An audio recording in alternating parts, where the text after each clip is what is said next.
محمد رسول اللہ صلی اللہ علیہ وسلم کو آخری نبی اور رسول بنا کر کے دنیا کے اندر مبعوث فرمایا،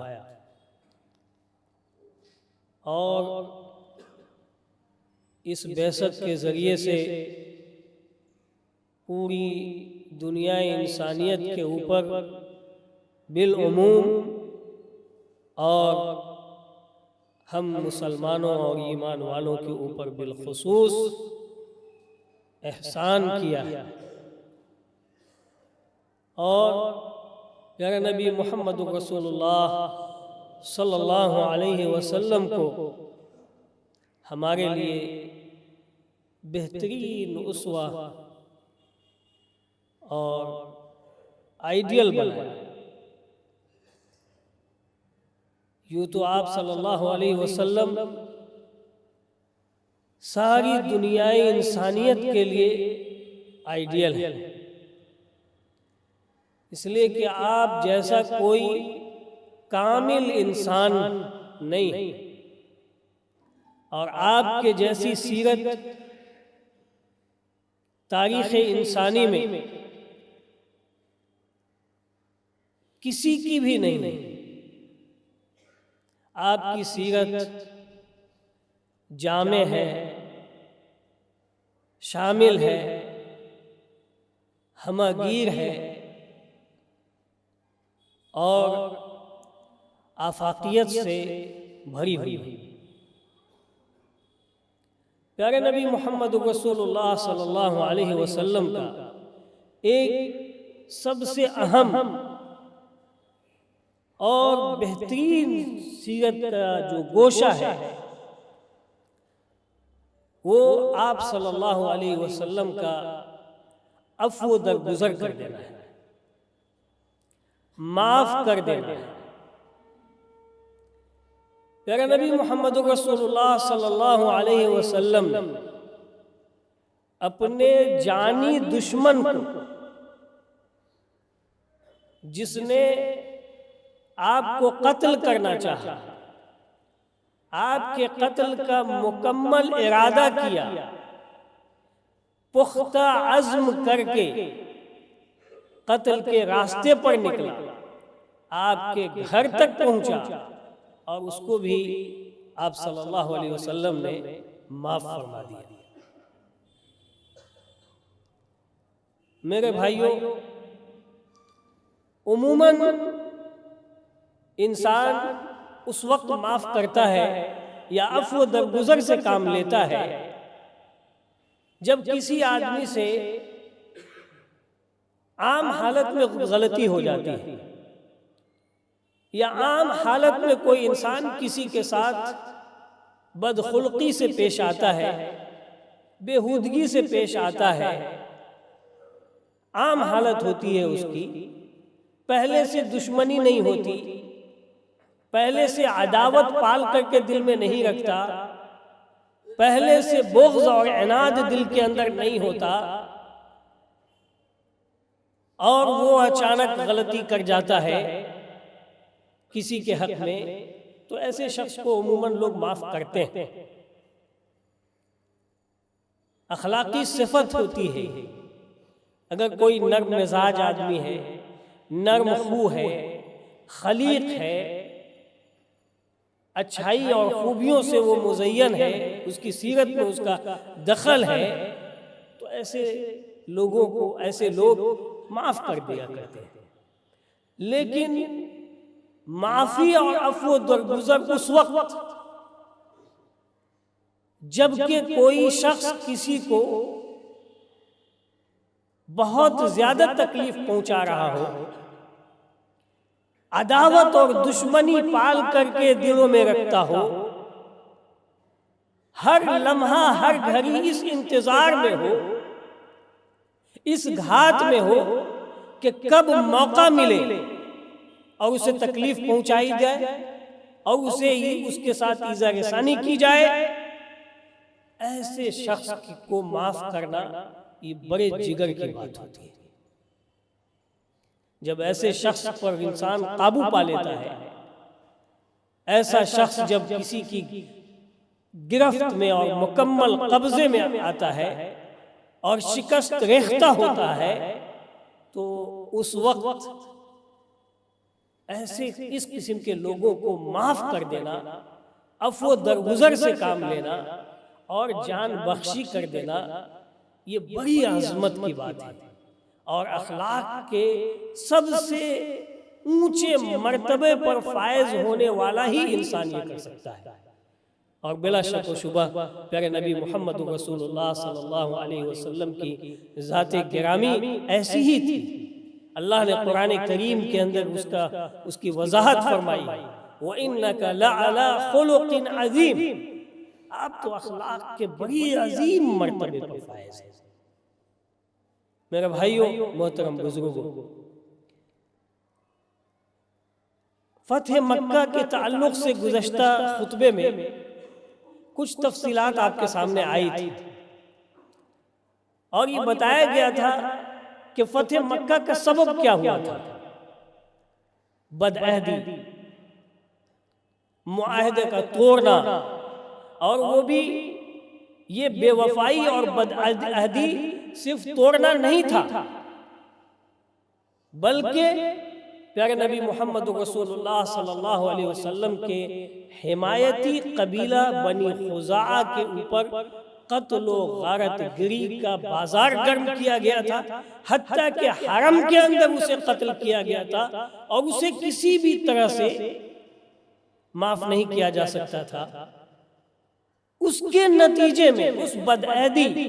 اور عہد و پیمان کے ٹوٹنے کے نتیجے میں پیارے نبی محمد رسول اللہ صلی اللہ علیہ وسلم نے مکہ کا ارادہ کیا تھا، اور یہ مکہ کی فتح، آپ یقین جانیے، اس سرزمین کی فتح یا ایسے لوگوں کے اوپر فتح جن لوگوں نے آپ صلی اللہ علیہ وسلم کو تکلیف پہنچانے میں، اسلام کو نقصان پہنچانے میں، اسلام کی راہ میں رکاوٹ بننے میں کسی طرح کی کوئی کسر باقی نہیں رکھی، بلکہ ساری محنتیں اس کے لیے صرف کر دی، یہاں تک کہ مجبور کر دیا پیارے نبی محمد رسول اللہ صلی اللہ علیہ وسلم کو اور صحابہ کرام کو کہ ان کے اپنے مالوف اور مادر وطن، جائے پیدائش کی جگہ سے نکلنے پر مجبور کیا، ہر قسم سے روکا، ہر قسم کی تکلیفیں پہنچائی۔ آپ اندازہ کیجئے اس کو، اور اس کے بعد پیارے نبی محمد رسول اللہ صلی اللہ علیہ وسلم کے رویے، آپ کے سلوک اور آپ کے اخلاق اور آپ کے حسن برتاؤ کا مظاہرہ دیکھیں۔ جب آپ صلی اللہ علیہ وسلم فتح مکہ کے موقع پر مرو زہران میں قیام پذیر ہوئے، اور اسی وقت یہ ابو سفیان اسلام لا چکے تھے، اور مرو زہران سے پیارے نبی محمد رسول اللہ صلی اللہ علیہ وسلم مکہ میں داخل ہونے کے لیے تمام دستوں کو حکم دے دیا تھا اور اس کی تنظیم و تنسیق کر دی تھی، اور یہ سارے دستے نکل چکے تھے، خوب جوش و خروش اور نہایت حوصلہ مندی اور امنگ کے ساتھ مکہ میں داخل ہو رہے تھے۔ اسی موقع پر حضرت سعد بن عبادہ رضی اللہ تعالی عنہ، جو انصار کے ایک فوجی دستہ کے سربراہ اور قائد تھے، جوش اور امنگ سے بھرے ہوئے تھے، انہوں نے اپنے دستے کے سامنے یہ اعلان کیا کہ الیوم یوم الملحمہ، الیوم یوم تستحل الحرمہ، کہ لوگوں سنو، آج تو قتل و غارت گری اور مار دھار کا دن ہے، آج قریش کی ذلت کا دن ہے، آج قریش کے شکست کا دن ہے، وَالْيَوْمُ يَوْمٌ تُسْتَحَلُّ الْحُرْمَةِ، اور آج تو وہ دن ہے کہ حرمت بھی حرام، مسجد حرام کی حرمت بھی حلال ہو جائے گی۔ آپ جوش اور امنگ کو دیکھیں، حوصلے کو دیکھیں۔ اس دستے کے پاس سے گزر رہے تھے ابو سفیان، جو کہ ابھی اسلام لا چکے تھے۔ اس نے جب دیکھا سنا تو بہت زیادہ گھبرائے کہ یہ تو انصار و مہاجرین کا یہ دستہ تو ایسا لگتا ہے کہ مکہ والوں کو پیس دے گا اور مکہ کے اندر خون کی ندیاں بہا دے گا۔ ادھر سے پیارے نبی محمد رسول اللہ صلی اللہ علیہ وسلم کا وہ انصار و مہاجرین کا دستہ جسے جو پیارے نبی محمد رسول اللہ صلی اللہ علیہ وسلم کو گھیرے ہوا تھا اور ایک بڑا دستہ تھا، آپ صلی اللہ علیہ وسلم مکے کی وادی کی طرف جا رہے تھے۔ اس جلوے کو دیکھ کر، اس شان و شوکت کو دیکھ کر ابو سفیان نے حضرت عباس رضی اللہ تعالیٰ عنہ سے کہا کہ عباس، آپ کے بھتیجے کی تو عجیب بادشاہت ہے۔ آج قریش مکہ والے اس دستے کی مقابلہ آرائی کے لیے اور مارکہ آرائی کے لیے ہرگز کسی طرح کی کوئی طاقت نہیں رکھتے۔ آپ کے بھتیجے کی بڑی زبردست بادشاہت قائم ہو چکی۔ حضرت عباس رضی اللہ تعالیٰ عنہ نے کہا کہ ابو سفیان، یہ بادشاہت نہیں، یہ نبوت ہے۔ یہ بادشاہت نہیں، یہ نبوت ہے۔ تو ابو سفیان نے کہا کہ ہاں، اب تو یہی کہنا پڑے گا۔ اور دیکھیے نبوت کا تقاضا اور رسالت کا پیغام۔ ابو سفیان فوراً ان فوجی دستے کو بھانپ لیا تھا، ان کے حوصلے اور ان کے امنگ اور ان کے جوش و جذبہ کو بھانپ کر کے پیارے نبی محمد رسول اللہ صلی اللہ علیہ وسلم سے کہنے لگے کہ اللہ کے رسول، آپ نے وہ بات نہیں سنی جو سعد بن عبادہ کہہ رہے ہیں؟ تو آپ صلی اللہ علیہ وسلم نے پوچھا کہ وہ کون سی بات ہے؟ تو کہا کہ اللہ کے رسول، یہ سعد بن عبادہ جو انصار کے ایک دستے کا پھریرا لے کر کے قیادت کر رہے ہیں، وہ تو بڑے جوش و امنگ میں، خوف لگتا ہے، خوف منڈلا رہا ہے کہ کہیں وہ قریش کے درمیان جا کر کے مار دھاڑ اور قتل و غارت گری کا نمازار کر دیں۔ وہ کہہ رہے ہیں کہ آج تو مار دھاڑ اور قتل و غارت گری کا دن، آج تو قریش کی شکست کا دن، آج تو حرمت بھی حلال کر دی جائے گی۔ اس طرح کی باتیں اللہ کے رسول سعد بن عبادہ کہہ رہے ہیں۔ نبی صلی اللہ علیہ وسلم کے ساتھ حضرت عثمان ابن عفان ہیں، عبد الرحمن ابن عوف ہیں۔ وہ کہہ رہے ہیں کہ اللہ کے رسول، مجھے بھی یہ خوف لاحق ہو رہا ہے کہ یہ سعد بن عبادہ رضی اللہ عنہ جس جوش اور امنگ میں خطرہ لاحق ہو رہا ہے کہ وہ کہیں قریش میں پہنچ کر، مکہ میں پہنچ کر مار دھاڑ نہ کرنا شروع کر دے اور بے احتیاط کہیں قتل نہ ہو جائے۔ تو آپ صلی اللہ علیہ وسلم نے فرمایا، الیوم یوم المرحمہ، لوگو سنو، آج قتل و غارت گری مار دھاڑ کا دن نہیں، بلکہ آج رحم و کرم اور شفقت کا دن، آج عفو درگزر کا دن، اور آج خانہ کعبہ کی عزت کا دن ہے، اس کی تکریم کا دن ہے، اور قریش کی عزت افزائی کا دن ہے۔ اللہ، قریش کی عزت افزائی کا دن ہے۔ اور پھر پیارے نبی محمد رسول اللہ صلی اللہ علیہ وسلم حضرت سعد بن عبادہ سے قیادت کا وہ جھنڈا لے کر کے ان کے بیٹے کو دے دیتے ہیں۔ وہ قیادت کا وہ جھنڈا ان سے لیا جانا، یہ اشارہ ہے کہ مکہ کے اندر نہایت ہی پرامن اور پرسکون کے ساتھ داخل ہونا ہے، اور فتح کی یہ ساری چیزیں ظاہر اور باہر ہو چکی تھی، اس کے اثرات نمایاں ہو چکے تھے، اور ابو سفیان نے مکہ میں جا کر کے اعلان کر دیا تھا کہ جو اپنے گھر میں داخل ہو کر کے دروازہ بند کر لے گا وہ امن و امان میں ہے، جو ابو سفیان کے گھر میں داخل ہو جائے گا وہ امن و امان میں ہے، جو حرم کے صحن میں اس کے رحاب میں آ کر کے پناہ لے لے گا وہ امن و امان میں ہے۔ آپ اندازہ کیجئے سارے لوگ یا تو اپنے گھر میں داخل ہو گئے یا پھر حرم کے اندر چلے آئے، اور پیارے نبی محمد رسول اللہ صلی اللہ علیہ وسلم بہت ہی پرامن طریقے سے، بہت ہی پیسفل ماحول میں مکہ کے اندر داخل ہوئے، حرم میں آپ صلی اللہ علیہ وسلم داخل ہوئے۔ اور جب آپ حرم میں آئے، خانہ کعبہ میں آئے، تو آپ صلی اللہ علیہ وسلم سیدھے خانہ کعبہ کے پاس پہنچے، اور وہاں پہنچ کر کے آپ نے کہا جاء الحق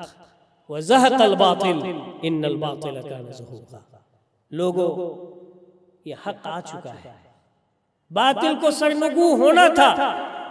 باطل کو جانا تھا، اور یہ باطل سرنگو ہو گیا اور جا چکا۔ پھر آپ صلی اللہ علیہ وسلم نے ان تمام بتوں کو گرا دیا جو خانہ کعبہ کے ارد گرد تھے۔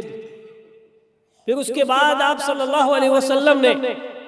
عثمان بن طلحہ کو طلب کیا، جن کے ہاتھ میں خانہ کعبہ کی کنجی تھی، وہی کلید بردار تھے۔ عثمان ابن طلحہ کو بلایا اور ان سے آپ صلی اللہ علیہ وسلم نے کنجی حاصل کی، کنجی لی۔ پھر آپ صلی اللہ علیہ وسلم نے بیت اللہ کے دروازے کو کھلوایا، اور پھر آپ صلی اللہ علیہ وسلم بیت اللہ میں داخل ہوئے۔ میرے بھائیو، اس وقت کون تھے ان کے ساتھ آپ جانتے ہیں؟ ایک اسامہ بن زید جو پیارے نبی محمد رسول اللہ صلی اللہ علیہ وسلم کے آزاد کردہ غلام کے بیٹے اسامہ تھے، اور دوسرا شخص کون تھا خانہ کعبہ میں داخل ہونے والا رسول اللہ صلی اللہ علیہ وسلم کے ساتھ؟ یہ بلال ابن رباح رضی اللہ تعالی عنہ، جو مکے کا سب سے ادنا درجے کا انسان تھا، جو غلامی کی زندگی گزارا تھا، اور نہ صرف یہ کہ غلامی کی زندگی بلکہ اسلام کی خاطر کتنی مصیبتیں ان کے اوپر ٹوٹی تھی، آج ہم آپ اندازہ نہیں لگا سکتے، تصور نہیں لگا سکتے کہ کس قدر حضرت بلال رضی اللہ تعالی عنہ کو تکلیف پہنچائی گئی اور کس قسم کے عذاب کے اندر ان کو مبتلا کیا گیا تھا۔ آج پیارے نبی محمد رسول اللہ صلی اللہ علیہ وسلم کے ساتھ خانہ کعبہ میں داخل ہو، پیارے نبی صلی اللہ علیہ وسلم خانہ کعبہ میں داخل ہوئے، اس کے اندر موجود بہت سارے بت، حضرت ابراہیم کی تصویر تھی، اسماعیل علیہ السلام کی تصویر تھی، سب کو آپ صلی اللہ علیہ وسلم نے ایک سائیڈ کیا۔ پھر آپ نے وہاں نماز پڑھی، اور نماز پڑھنے کی پڑھی، اس کے بعد جب آپ نکلے تو خانہ کعبہ کے دروازے کو پکڑ کے آپ صلی اللہ علیہ وسلم نے خطاب فرمایا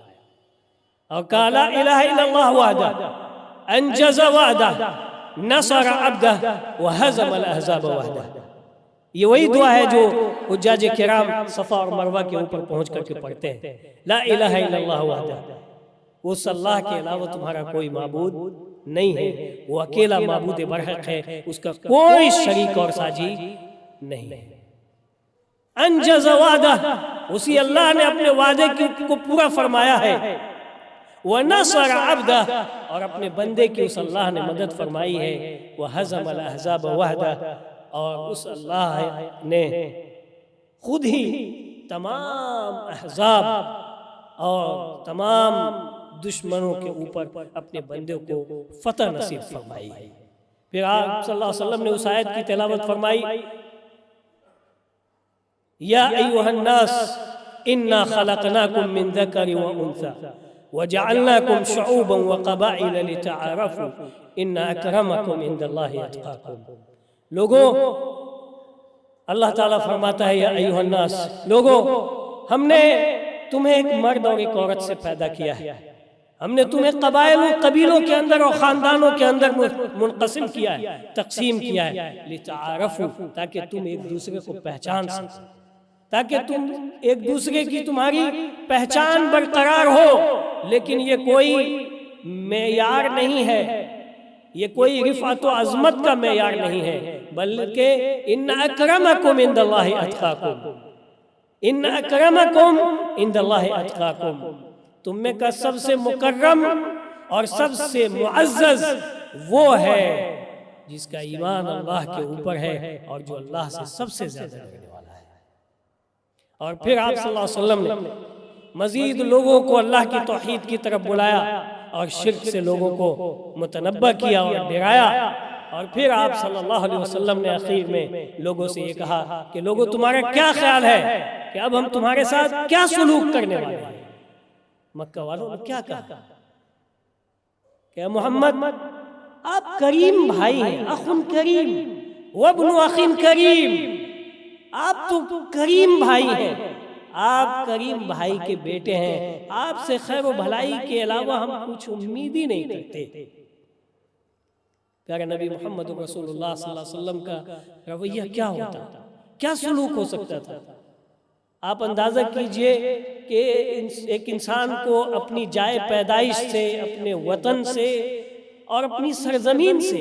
جہاں وہ پلتا ہے، بڑھتا ہے، پرورش پاتا ہے، فطری طور پر اسے محبت ہو جاتی ہے۔ اور وہ سرزمین مکہ کی سرزمین جو اس روئے زمین میں سب سے افضل سرزمین، حضرت ابراہیم کی سرزمین، حرمت والی سرزمین، جس سرزمین سے تو ایک الگ عقیدت ہے اور ایک الگ ایمانی تقاضا ہے، ایمانی محبت ہے۔ اسی لیے تو پیارے نبی محمد رسول اللہ صلی اللہ علیہ وسلم نے کہا تھا کہ اے مکہ، مکہ کی ہجرت کے وقت مکہ کی طرف رخ کر کے کہ اے مکہ تو اللہ کے نزدیک سب سے محبوب سرزمین ہے، میرے نزدیک بھی تو اس ہوئے زمین کی سب سے محبوب سرزمین ہے۔ اگر میری قوم کے لوگ مجھے یہاں سے نہیں نکالتے تو میں نہیں نکلتا۔ قوم کے لوگوں نے نکالا ہی نہیں تھا، بلکہ آپ صلی اللہ علیہ وسلم کی قتل کی سازش رچی تھی۔ قتل کے لیے آپ قوم کے لوگوں نے مجلس منعقد کر کے متفقہ طور پر تجویز پاس کر لی تھی کہ محمد رسول اللہ صلی اللہ علیہ وسلم کا خاتمہ کر دیا جائے گا۔ پھر آپ صلی اللہ علیہ وسلم اس سرزمین سے نکلے تھے، ایسے نہیں نکلے تھے۔ اس سرزمین کے لوگ آپ صلی اللہ علیہ وسلم کی دسترس میں، آپ کے قبضے میں، کس طرح صحابہ کرام کو ان لوگوں نے تکلیفیں پہنچائی تھی، کس قسم کے عذاب کے اندر مبتلا کر دیا تھا۔ ایسا سوشل بائیکاٹ کیا تھا کہ مکہ سے دور شیب ابی طالب کے اندر 3 سال تک محاصرہ کر دیا تھا، بائیکاٹ کر دیا تھا۔ بھوک مری کا یہ عالم تھا کہ جو لوگ شیب ابی طالب کے اندر تھے غزاؤں سے محروم کر دیے گئے تھے، تعلقات سے منقطع کر دیے گئے تھے، اور اس بات پر بھوک اور پیاس کی اس قدر شدت ہو گئی تھی اور غذاؤں کی اس قدر کمی ہو گئی تھی کہ درخت کے چھالے کھانے کے اوپر مجبور ہوئے تھے۔ یہ وہ لوگ آپ صلی اللہ علیہ وسلم کے سامنے ہیں، وہ لوگ آپ صلی اللہ علیہ وسلم کے سامنے ہیں اور آپ سے خیر اور بھلائی کی امید رکھ رہے ہیں اور آپ سے کہہ رہے ہیں کہ آپ تو کریم بھائی۔ آپ صلی اللہ علیہ وسلم نے کیا کہا؟ لا تثریب علیکم اليوم، جاؤ آج میں وہی کہہ رہا ہوں جو یوسف نے اپنے بھائیوں کے لیے کہا تھا کہ تمہارے اوپر آج کوئی سرزنش نہیں، تم سے کوئی باز پرس نہیں کی جائے گی، انتم الطلقاء، تم سب کے سب آزاد ہو اور تم سب کے سب امن و امان میں ہو، کوئی کسی کو قتل نہیں کرے گا۔ بنو خزاعہ کے لوگوں نے اس موقع کو غنیمت جان کر کے بنو لیس کے ایک شخص کو قتل کر دیا تھا زمانے جاہلیت کا بدلہ لیتے ہوئے، تو آپ صلی اللہ علیہ وسلم نے کہا تھا کہ اے بنو خزاعہ کے لوگوں، اپنے ہاتھ کو قتل سے روکو، قتل کے اندر کوئی فائدہ نہیں ہے، اگر کوئی فائدہ ہوا ہوتا تو بہت قتل ہو چکا۔ اور لوگوں سنو کہ یہ جو بنو خزاعہ ہمارے حمایتی ہیں، ان کی دیت میرے اوپر دینا لازم ہے۔ اللہ اکبر، اللہ اکبر، ان کی دیت، اس مقتول کی دیت میرے دینے کی میرے اوپر لازم ہے اور میں اسے اس کی دیت ادا کروں گا، ان کے اولیاء۔ اور لوگوں سنو، آج کے بعد سے کوئی کسی کا قتل نہیں کرے گا۔ اگر کوئی کسی کا قتل کرے گا تو 2 حالت میں سے کوئی ایک حالت ہوگی، یا تو قتل کے بدلے قتل، یا پھر اگر ان کے اولیاء، مقتول کے اولیاء بھی چاہیں گے دیت لینا تو دیت دینا پڑے گا۔ اور بڑا طویل خطبہ ہے پیارے نبی محمد رسول اللہ صلی اللہ علیہ وسلم کا، اور کئی مرحلے میں یہ خطبہ ہے، کئی دنوں تک یہ خطبے چلے ہیں، اور آپ صلی اللہ علیہ وسلم نے لوگوں کو اللہ کے دین کی طرف دعوت دی ہے، سب کو معاف کر دیا، سب کو عفو درگزر کا پروانہ تھما دیا۔ اللہ اکبر۔ اور میرے بھائیوں، آپ صلی اللہ علیہ وسلم نے کہا تھا کہ آج کا دن کہاں ہے ابو طلحہ، کہاں ہے عثمان ابن طلحہ، اور قبل اس کے کہ عثمان ابن طلحہ کو آپ طلب کرتے، اس فتح کو دیکھ کر کے اور اس حکمرانی کو دیکھ کر کے حضرت علی رضی اللہ تعالیٰ عنہ کے دل میں خیال آیا، حضرت عباس رضی اللہ تعالیٰ عنہ کو دل میں خیال آیا کہ کیوں نہ خانہ کعبہ کی کلید برداری کا شرف اور اس کی عظمت ہمارے حصے میں آ جائے، اور خانہ کعبہ کی کنجی ہم لوگ لے لیں، سقایا ہم لوگ لے لیں، حجاج کی خدمات کا شرف ہم لوگ لے لیں۔ حضرت علی نے بھی اور حضرت عباس رضی اللہ تعالیٰ عنہ نے نبی صلی اللہ علیہ وسلم سے یہ طلب کیا کہ اللہ کے رسول، اللہ آپ کے اوپر رحمت نازل فرمائے، اس خانہ کعبہ کی چابی ہمارے حوالے کر دیجیے، یہ عزت ہمیں بخشیے۔ میرے بھائیو، یہ کون لوگ ہیں جو نبی صلی اللہ علیہ وسلم سے مانگ گئے؟ نبی صلی اللہ علیہ وسلم کے چچا زاد بھائی، جو سب سے پہلے بچوں میں اسلام لایا اور حیدر کرار کے لقب سے ملقب کیا گیا، پیارے نبی محمد رسول اللہ صلی اللہ علیہ وسلم کی چہیتی بیٹی حضرت فاطمہ کے شوہر اور آپ کے داماد، اتنا قریبی اور حساس قسم کا رشتہ ہے۔ آپ صلی اللہ علیہ وسلم چاہتے تو فوراً دے دیتے، لو علی تمہارے حوالے۔ عباس ایمان لا چکے تھے، خانہ کعبہ کی سقایت اور ساری حکمرانی تو اسی بنو ہاشم کے ہی خاندان کے اندر تھی، آپ عباس کو دے دیتے، لیکن آپ صلی اللہ علیہ وسلم نے کہا کہاں ہے عثمان ابن طلحہ، بلاؤ اسے۔ اور عثمان بن طلحہ جب آئے تو کہا کہ عثمان، آج نیکی کا دن ہے، نیکی اور وفاداری کا دن ہے۔ اللہ اکبر، نیکی اور وفاداری کا یہ دن ہے۔ یہ کنجی، یہ کلید، خانہ کعبہ کی یہ کلید تم اپنے حوالے رکھو، یہ تمہارے پاس ہی رہے گی، اور روایت کے اندر ہے کہ ہمیشہ ہمیشہ رہے گی، اور تم سے وہی چھینے گا جو ظالم ہوگا۔ اور آج تک کلید خانہ کعبہ کے دروازے کی کنجی آج تک اسی خاندان کے اندر موجود ہے۔ آج بھی بادشاہ وقت کو داخل ہونا پڑتا ہے تو کنجی اسی گھر سے آتی ہے، اسی خاندان کے گھر سے آتی ہے۔ وفاداری ہے میرے بھائیو، جب انسان کو نعمت ملتی ہے، جب انسان کو دولت ملتی ہے، جب انسان کو فتح نصیب ہوتی ہے، اور جب انسان اپنے میدان میں یا اپنے کسی غرض میں یا اپنے کسی مقصد میں یا اپنے نصب العین میں جب کامیابی کی منزل کو پہنچتا ہے تو اسے یہی رویہ اختیار کرنا چاہیے، یہی سلوک اختیار کرنا چاہیے، تواضع اختیار کرنا چاہیے، عفو درگزر سے کام لینا چاہیے۔ کس طرح آپ صلی اللہ علیہ وسلم کا سلوک رہا، آپ اندازہ کیجیے۔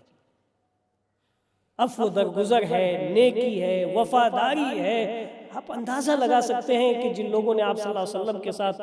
غلط سلوک اختیار کیا تھا، غلط رویہ اختیار کیا تھا، کس قدر پشیمان ہوئے ہوں گے، اور اسی لیے لوگ جوک در جوک اسلام کے اندر داخل ہوئے۔ یہی نہیں میرے بھائی، اب یہ دوسرا واقعہ، وقت اذان کا ہو چلا، وقت نماز کا آ گیا۔ پیارے نبی محمد رسول اللہ صلی اللہ علیہ وسلم حضرت بلال کو حکم دیتے ہیں کہ بلال خانہ کعبہ کی چھت پر چڑھو اور اذانیں کہو۔ اللہ اکبر، یہ رتبہ بلند ملا جس کو مل گیا، ہر مدعی کے واسطے دارو کا صدقہ۔ یہ وہ بلال جس کا مکہ کے اندر چلنا دشوار تھا، گلی گلی اوباشوں نے، حتیٰ کہ بچوں نے، بدماشوں نے